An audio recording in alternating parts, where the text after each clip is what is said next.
आप और अनुज कब से एक साथ थे? यही कुछ साल भर से। साल भर से? कमाल है। अनुज ने कभी आपके बारे में उसके दोस्तों से या फैमिली मेंबर से बात नहीं की? एक्चुअली अनुज ये चाहता था कि पहले उसके पापा राजी हो जाएं, फिर वो सबको बताएगा। आप दोनों मिले कैसे थे? हम कॉलेज में मुंबई में एक साथ थे, उसके बाद मैं पुणे आई जॉब के लिए और फिर हमने वहाँ मिलना स्टार्ट किया। ये देखो, ये रहा तुम्हारा नया घर। कैसा लगा? घर तो बहुत अच्छा है। थैंक यू सो मच यार। थैंक यू बोलने की कोई जरूरत नहीं है। एक्चुअली क्या है ना, मेरा दोस्त ब्रोकर है। अच्छा, तुम्हारी कोई गर्लफ्रेंड है? एक्चुअली मैं शादीशुदा हूँ, मेरा एक बेटा भी है। ओके।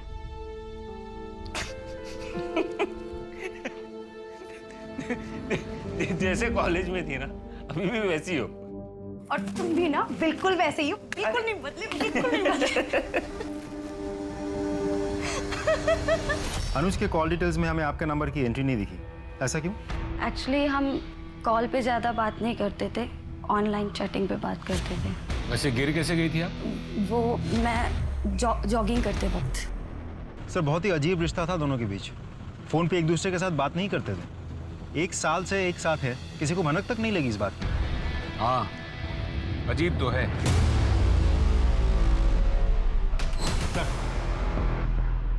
वॉचमैन राम सिंह ने छपरा के एक एटीएम से पैसे विथड्रॉ किए। छपरा में ही उसका परमानेंट एड्रेस भी है। बिहार पुलिस से कांटेक्ट करो और उनसे कहो कि उस लोकेशन पे रेड करें। Right sir.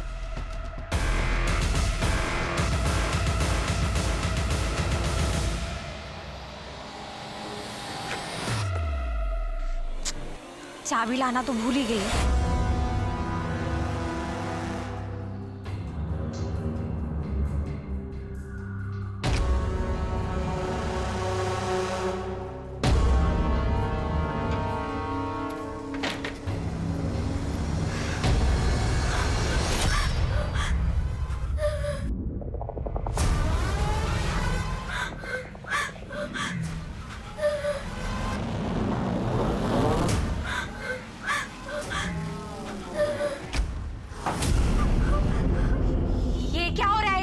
कुछ नहीं, वो बस वो फिसल गई थी, बाकी कुछ नहीं।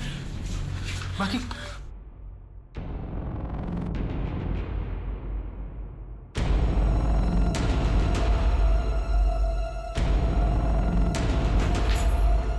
ये क्या कर रहे थे तुम? मैं अरे कुछ नहीं लक्ष्मी, बस झूठ मत बोलो। क्या कर रहे थे तुम? कुछ नहीं लक्ष्मी। छोड़ूंगी नहीं तुम्हें मैं। लक्ष्मी मैं छोड़ूंगी नहीं।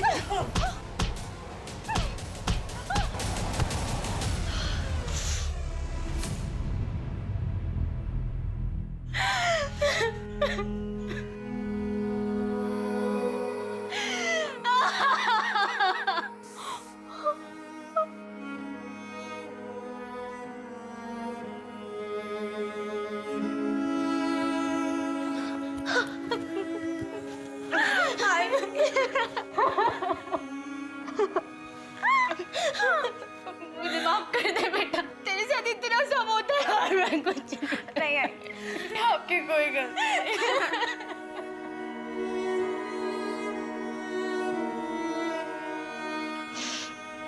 चल। कहाँ? Police station.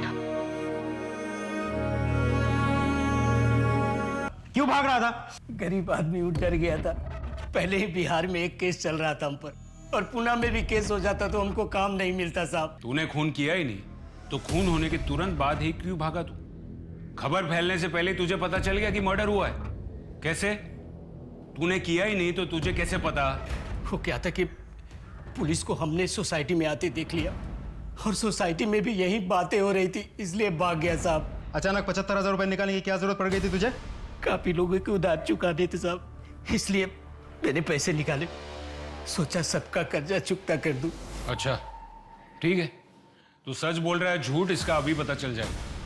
इसके फिंगरप्रिंट्स लो। क्यों साहब? क्यों? अभी तो तू कह रहा था ना तेरा ऐसे कोई लेना देना नहीं है, फिर उंगलियों के निशान देने में इतना घबरा क्यों रहा है? ये क्या कर रहे हैं आप? चल अंगूठा डाल। डाल। साहब रुकिए साहब, हम बताते हैं साहब। उस दिन हम सोसाइटी में ही थे, ड्यूटी पे था, तभी कुछ टूटने और फूटने की आवाजें सुनाई दी। वही आवाज सुनकर मैं वहां पहुंच गया था साहब। बाकी मैंने मर्डर नहीं किया, मैं सच बोल रहा हूँ साहब। तूने मर्डर नहीं किया तो किसने किया? बोल।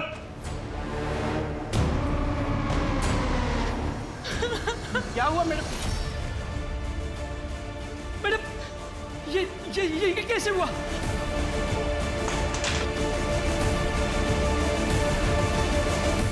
दिलाते हैं। किसी लड़की के बारे में बात हुई थी तुम्हारी? लड़की?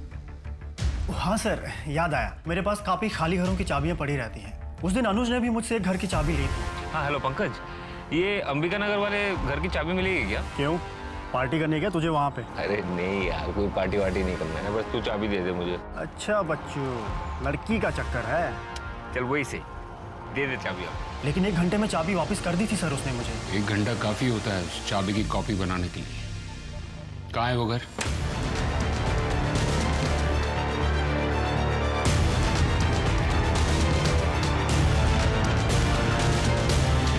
के बारे में मैं कुछ और बताना चाहती हूँ। बताइए उस दिन क्या हुआ था?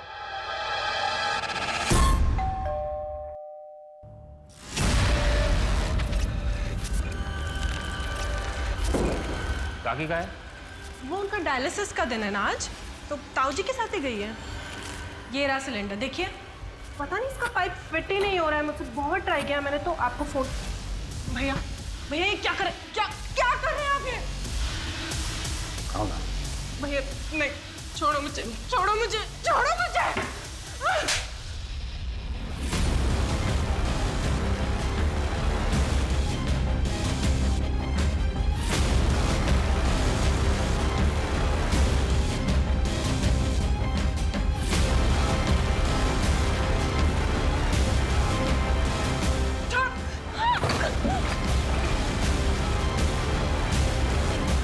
भैया प्लीज प्लीज मुझे जाने दो, प्लीज छोड़ दो। क्या हो गया तुझे?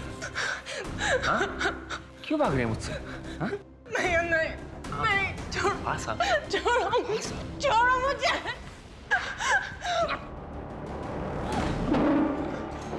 अनुज का खून नहीं किया, अब यहाँ कोर्ट में उसने सब कबूल कर लिया। पता नहीं कीर्ति ऐसा क्यों बोल रही है। मेरा बेटा अनुज कभी भी ऐसा नहीं कर सकता। सिर्फ कीर्ति नहीं, अनुज भी कितना शरीफ है, इस बात को साबित करने के लिए एक और सबूत है हमारे पास। मतलब? एक लड़की की ऐसी हालत है कि वो हॉस्पिटल में है, तो दूसरी बदनामी के डर से इतनी सहम गई है कि अब भी अनुज के मरने के बाद भी वो लोगों से यही कहती है कि वो अनुज की गर्लफ्रेंड थी। जबकि हकीकत ये है कि वो भी कीर्ति की ही तरह अनुज की दरिंदगी का शिकार थी। नहीं नहीं, ये क्या बात करें इंस्पेक्टर साहब आप? अनुज बहुत अच्छा लड़का था, कीर्ति का इतना ख्याल करता था। कीर्ति का क्या, हम सबका ख्याल रखता था। अनुज तो अनजाने लोगों की भी मदद किया करता था। कीर्ति झूठ बोल रही है। कमाल है, आप कीर्ति की माँ है, वो कह रही है कि उसके ऊपर रेप अटेम्प्ट हुआ है और आपको उसकी बात पर यकीन नहीं। क्यों? क्योंकि हमें कीर्ति से ज्यादा अनुज पे विश्वास था। कीर्ति की झूठ बोलने की आदत से हम परेशान हो चुके थे। कॉलेज जाने वाली छोटी छोटी बातों को लेके भी वो झूठ बोला करती थी हमसे। देखिए, बच्चे तो ऐसी बातों में अक्सर झूठ बोल ही देते हैं।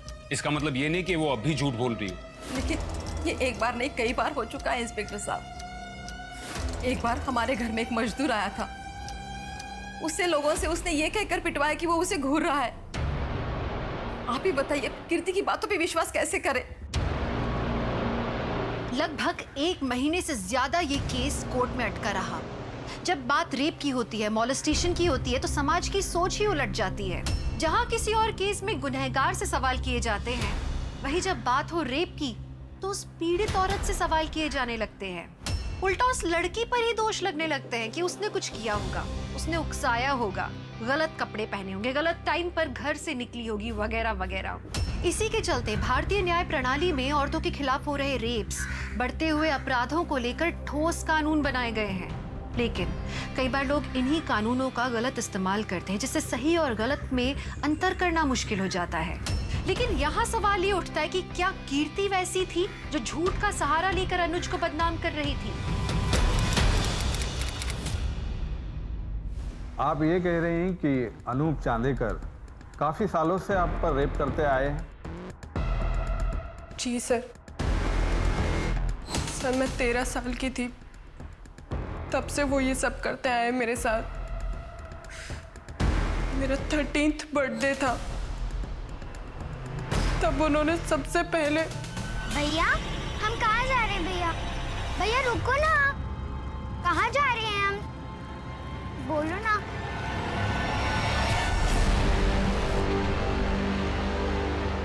थैंक यू भैया।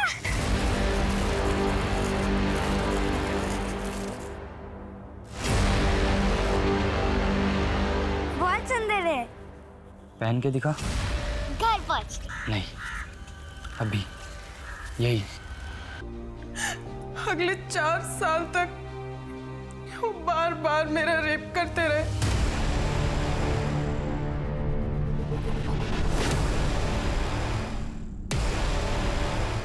क्या सोच रहे हैं सर? अब तो केस भी किसने दी? अनुज भैया ने। कितनी खूबसूरत फ्रॉक है, कितनी छान दिसते तुला। लेकिन इतनी गंदी कैसे हो गई है? वो अनुज भैया ने कहा सामने पहनने के लिए।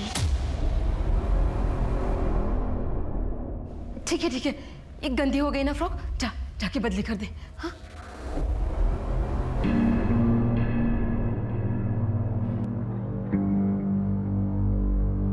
अनुज भैया के पास मेरे फोटोज थे। अगर ये बात मैं किसी को भी बताती तो वो फोटोज ऑनलाइन डाल देते।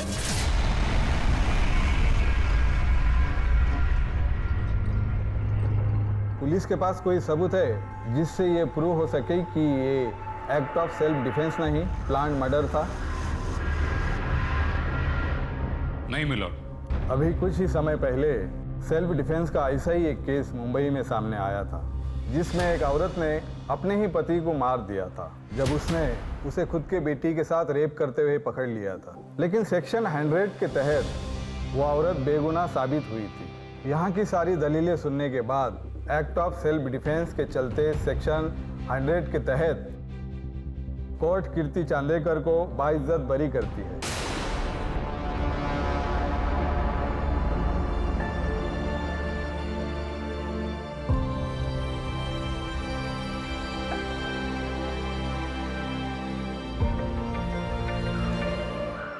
क्या सोच रहे हैं सर? अब तो केस भी सॉल्व हो गया। शिंदे, केस खत्म होने में और केस सॉल्व होने में फर्क है। केस खत्म हो गया और कोर्ट ने फैसला भी सुना दिया है, मगर अभी भी ऐसा लग रहा है जैसे केस की कुछ कड़ियां अब भी जुड़नी बाकी है। कीर्ति ने अनुज को घर बुलाया जब ये हादसा हुआ। जब घर में कोई नहीं था उस वक्त गैस खत्म हो गई और वो चाकू भी वहीं टेबल पर पड़ा था। एक ऐसा चाकू जिसके बारे में घर वालों में से किसी को भी नहीं पता। अगर घर वालों में से किसी ने वो चाकू नहीं खरीदा था, इसका मतलब कीर्ति ने वो चाकू खरीदा होगा। आसपास की दुकानों में पता करो।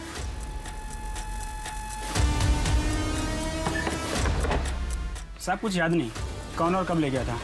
फोटो चेक कीजिए।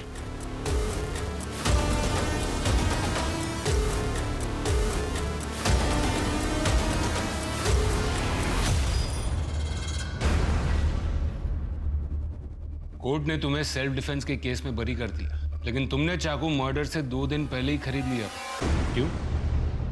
तुमको पहले से ही पता था कि सेल्फ डिफेंस में उसकी जरूरत पड़ेगी। ये कोई सेल्फ डिफेंस के लिए नहीं, बल्कि बहुत ही शातिर तरीके से प्लान किया गया मर्डर था, है ना? आपको क्या लगता है कोर्ट में हर कोई झूठ ही बोलता है या थोड़ा बहुत सच भी बोलता है? बचपन से मेरे साथ रेप होने वाली बात एकदम सच है। मतलब तुमने जो भी किया वो बदले की भावना से किया। लेकिन एक बात समझ में नहीं आई, अगर तुमको अनुज को मारना ही था तो इतने सालों के बाद क्यों मारा? एक बात बताइए, अगर आपके साथ कभी कुछ बुरा हुआ हो, क्या आप चाहेंगे किसी और के साथ भी वैसा हो? ये किसके लिए? ऋतु के लिए, नई जिंदगी की जो शुरुआत कर रही है। अच्छा, आप शेल्टर होम में जा रहे हैं ना? मैं भी चलूं आपके साथ? अरे नहीं, वो ज्यादा लोगों से मिलने नहीं देते उसे। इतना जो सहा है उसने अभी। कौन से शेल्टर होम में वो? जहाँ पे भी है खुश है। तुम जान के क्या करोगे? ऋतु के साथ वो सब ना हो जो मेरे साथ हो रहा था। उस दिन अनुज के साथ ऋतु के घर मैं ही गई थी। मुझे लग रहा था मैं उसकी मदद कर रही हूँ, लेकिन जब मैंने वो फ्रॉक देखी तब मैं समझ गई कि ऋतु खतरे में है। ऋतु के साथ मैं ऐसा कुछ भी नहीं होने दे सकती थी जो मेरे साथ हुआ है। लेकिन एक बात तो तय है कि तुमने मर्डर किया है, एक प्लान्ड मर्डर। आपको जो सोचना है आप सोच सकते हैं।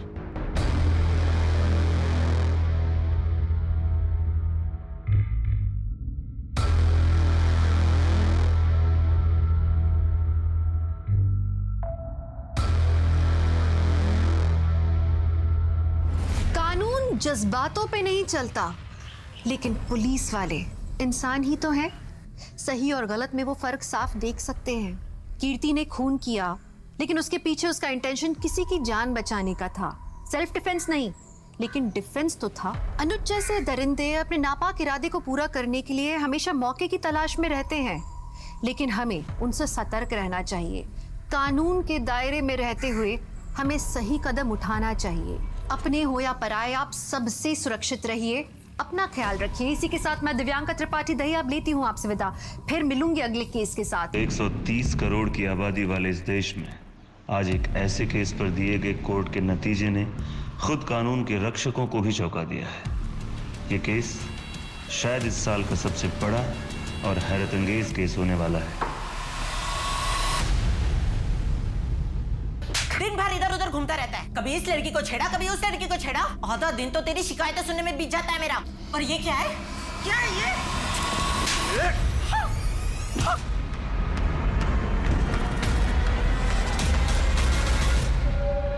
हाय हाय हाय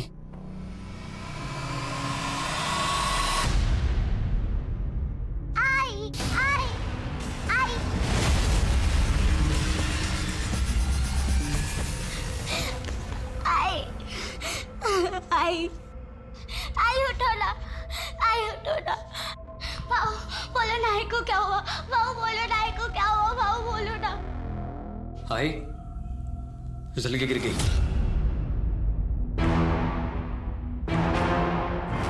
आई फिसल के गिर गई। क्या? क्या बोलेगी? आई फिसल के गिर गई। आई आई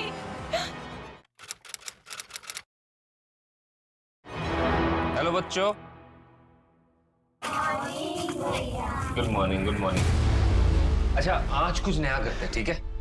चेस खेले? हाँ। कौन खेलेगा पहले? रितु आओ। रितु क्या हुआ रितु? कृति दीदी के साथ चेस नहीं खेलना? हाँ?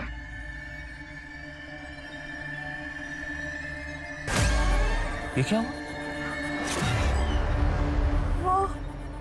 वो खाना बनाते टाइम। बचपन से बच्चों को सिखाया जाता है कि अनजान लोगों से बात न करें। ये जताया जाता है कि उन्हें अनजान लोगों से खतरा है। लेकिन आपको ये जानकर हैरानी होगी कि सेक्सुअल हरासमेंट के अधिकतर केसेस में जान पहचान के या घर के लोग दोषी निकलते हैं। तो अब किससे बच के रहना चाहिए, अनजान से या जान पहचान वाले से? नमस्कार, मैं दिव्यांका त्रिपाठी दहिया स्वागत करती हूँ आपका क्राइम पेट्रोल 70 के आज के खास एपिसोड में। रितु के हाथ में जो चोट लगी है ना कृति, मैं कह रहा हूँ उसका भाई उसके साथ घर पे जरूर मारपीट करता होगा। जब से उसकी मम्मी की मौत हुई है ना, वो क्लास में अजीब बिहेव करने लगी। काश मैं उसकी मदद कर सकता। मदद ही तो कर रहे हैं ना आप। अपना एनजीओ में उसे पढ़ा लिखा कर उसके पैरों पे खड़े होने में हेल्प ही तो कर रहे हैं। ऐसे नहीं, ऐसा कुछ जिससे मैं उसे उस नर्क से निकाल सकूं। कोई भी लड़की डोमेस्टिक वायलेंस डिजर्व नहीं करती, उसे इंडिपेंडेंट होना चाहिए। इंडिपेंडेंस से याद आया, गाड़ी चलाना सीख लो। मुझे गाड़ी चलाने भी आती है और मैं चलाती भी हूँ। वो बस ये नैरो लेन्स और भीड़ भाड़ वाली जगह में नहीं चलती मुझसे। भीड़ भाड़ में चलाओ, कॉन्फिडेंस बढ़ाओ अपना, ठीक है? बाकी मैं तो हुई। ठीक है।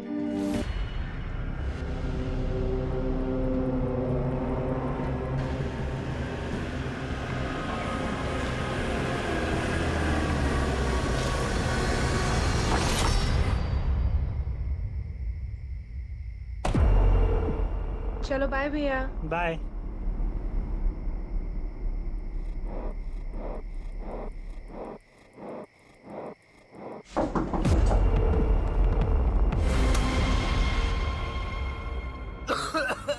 अरे मेरी सांस ही नहीं चल रही है। क्या घर में धुआं कर रखा है पूरा? ये धूप के धुएं से मेरी जान लेगी क्या? आप रोज रोज दारू पी के घर में आते हो, पूरे घर में गंद फैलाते हो, इसीलिए ये धूप जलाना पड़ता है मुझे। बेटा सुनना, जरा दही लेके आना बाजू की दुकान से। मम्मी मैं बहुत ज्यादा थक गई हूँ, अभी सोने जा रही हूँ। Good night. अरे सुनो तो, यहाँ पे किसी को मेरी कुछ पड़ी नहीं है, सब अपनी अपनी दुनिया में मस्त है। हे भगवान, ये अनुज जैसा एक अच्छा सा बेटा दे देता मुझे। जिंदगी का सबसे बड़ा झूठ है आई एम फाइन। हर कोई अपनी जिंदगी में मुसीबतों से जूझ रहा है। प्रॉब्लम बड़ी हो या छोटी, बात करना बहुत जरूरी है। हमारा मन है गुब्बारा और टेंशन है हवा। अगर हवा ज्यादा भर जाए तो गुब्बारा फट जाता है। वैसे ही अगर टेंशन ज्यादा बढ़ जाए तो सोचने की क्षमता खत्म हो जाती है और हमारा मन फट जाता है। दोस्तों, अगर कभी भी आप अपने आप को अकेला महसूस करते हैं तो मैं आपका दोस्त अनुज आपके साथ हूं। मुझे कांटेक्ट करने के लिए मेरे सोशल मीडिया हैंडल पर कांटेक्ट करें। लिंक और डिटेल्स नीचे है। आप मुझे ईमेल भी कर सकते हैं, उसका भी डिटेल्स नीचे। आज के लिए मैं आपका दोस्त अनुज आपसे विदा लेता हूं। Take care. ठीक है ना? हाँ बढ़िया। यार भूख लगी है, कुछ खा के आए? अच्छा लता, मैं चलता हूँ।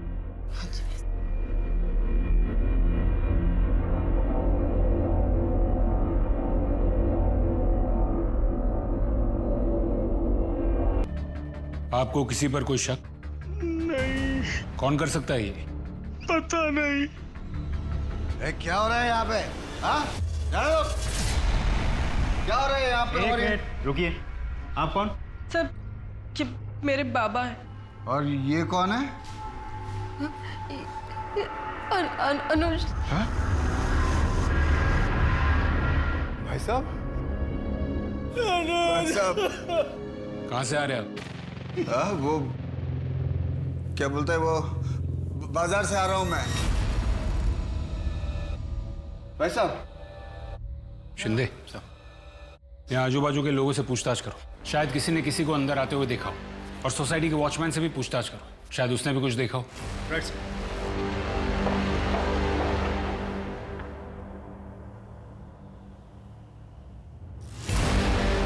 Watchman, watchman, excuse me. हाँ जी सर। आपको पता है ये वॉचमैन कहाँ होगा? अरे ये राम सिंह पता नहीं कहाँ गया। इसका नंबर मिल सकता है? हाँ जी हाँ जी।